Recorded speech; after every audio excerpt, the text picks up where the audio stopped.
قیامت یہ ہمارے بنیادی عقیدوں میں سے ہے کہ جو بھی ہم اچھے برے اعمال کر رہے ہیں، قیامت کے دن اللہ کے حضور حاضر ہوں گے ہم، اور ایک ایک عمل نامہ اعمال میں تولا جائے گا۔ جو ہم کر رہے ہیں کرامن کاتبین اس کو نوٹ کر رہے ہیں، لکھ رہے ہیں، اور وہ کسی سے نہ رشوت قبول کرتے ہیں، نہ کسی کی رعایت کرتے ہیں، اور نہ کسی کی فیور کرتے ہیں، جو ہے وہ لکھ لیتے ہیں۔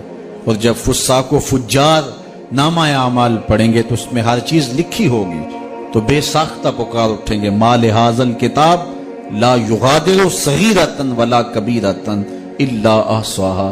ہائے اس کتاب کو کیا ہو گیا، اس نے چھوٹی بڑی ہر بات لکھ دی، لکھا ہوا سامنے آ جائے گا۔ زمین بھی گواہی دے گی، اپنے اعضائے بدنیاں گواہی بھی دیں گے، فرشتے بھی گواہی دیں گے، اور نامہ اعمال میں بھی لکھا ہوگا۔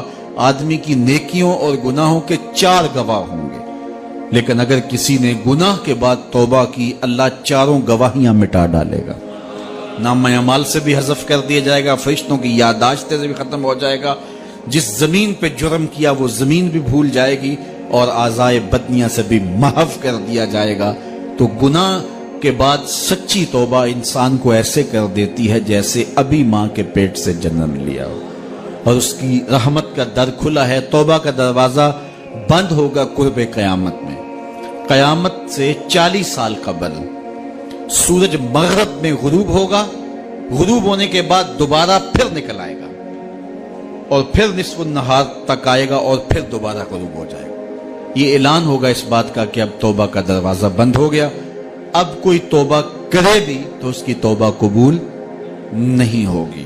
تو یہ قیامت کا عقیدہ، اس پر ہمارا ایمان ہونا چاہیے۔ اسی طرح برزخ کا عقیدہ، اس دنیا کے اندر سے ہم مرنے کے بعد قیامت سے پہلے کی زندگی، موت اور قیامت کے درمیان کی زندگی برزخ کی زندگی ہے۔ اس میں 3 سوال عقیدے کے بارے میں، من ربو کا، ما دینو کا، ما کنت تقول فی ھذا الرجل، یہ 3 سوال ہیں۔ جو ان میں پاس ہو گیا وہ سرخرو ہو گیا، جو ناکام ہوا وہ سخت خسارے کا سودا کر بیٹھا۔ پھر قبر کے اندر کھڑکی کھول دی جائے گی، یا جنت کی یا جہنم کی۔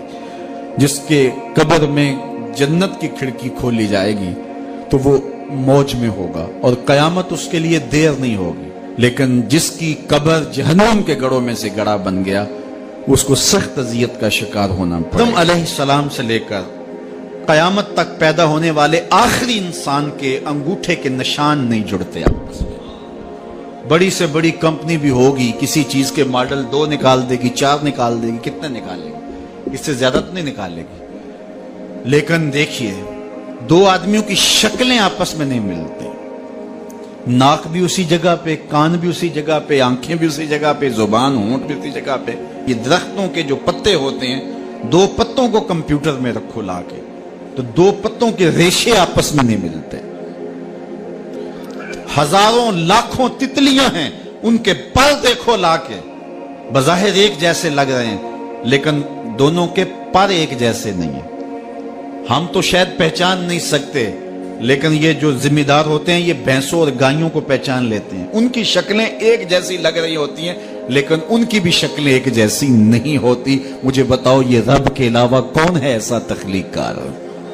تو اگر غور کریں، تفکر کریں، تدبر کریں تو اس کی ذات کا کبھی بھی انکار نہیں ہو سکتا۔ تو اللہ پر ایمان لانا کہ وہ متصرف حقیقی ہے، اس نے پوری کائنات کو تخلیق کیا ہے، اس کے اذن کے بغیر کچھ نہیں ہو سکتا، اس کے امر کے بغیر کچھ نہیں ہو سکتا۔